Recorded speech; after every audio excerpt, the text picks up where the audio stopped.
First question, both of these we pose to both of you. It'll be 2 minutes for each of you to respond. During campaigns, one unfortunate result can be the division of communities to a point where after an election, the supporters of various campaigns refuse to or fail to reunite to support the issues facing the community. How do you respond to this, and what steps will you take to ensure that the community moves forward in a united fashion following the election? First with Jaime, and the next question we'll start with Barbara. Well, we're Democrats, no? I guess there's the famous joke that you're a member of any organized group, you're a Democrat. But in this case, the reality is that you know the facts. We have an open seat. Some people thought that there should only be one candidate, and it's public knowledge that a few candidates were interested and were persuaded not to run. But once again, this is where, if we're Democrats, we believe in democracy.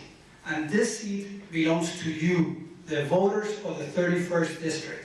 And that's why on May 4th, in the room next door, I announced my candidacy.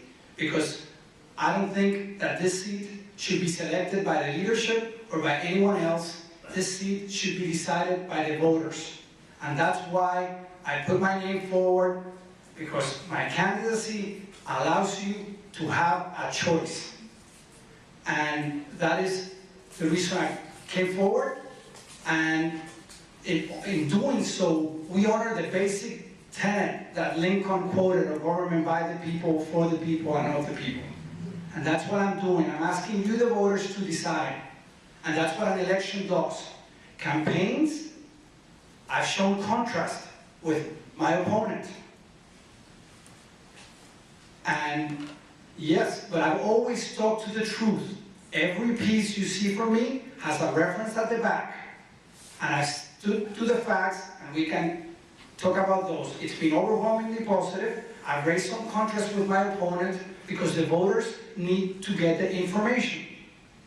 On the other hand, my opponent has also raised differences with me, but she's gone after me.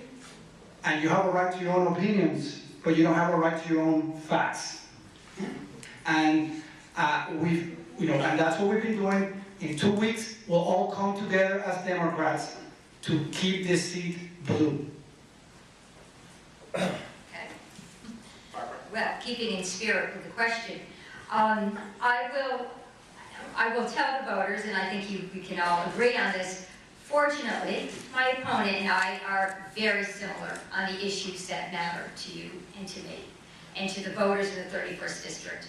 On issues that define us as progressive Democrats, there isn't a difference between Jaime and Barbara.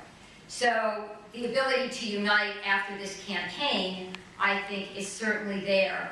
Fortunately, in Arlington, we have a long tradition of coming together after a primary. We have a long tradition of uniting. We have a long tradition of winning elections.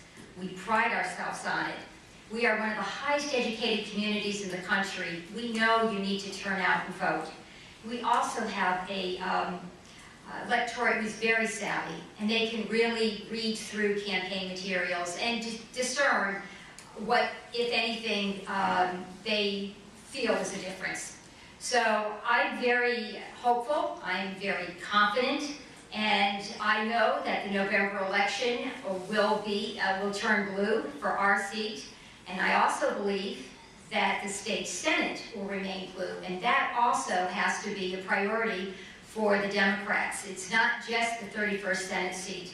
It's absolutely critical that we retain control of the Senate. We have a House of Delegates that's far, far to the right. We have a governor, and of course, we have Mr. Cuccinelli as Attorney General. So we absolutely have to ensure the Senate remains Democratic, and I will work for that as well, and my campaign will work for that the day after the primary.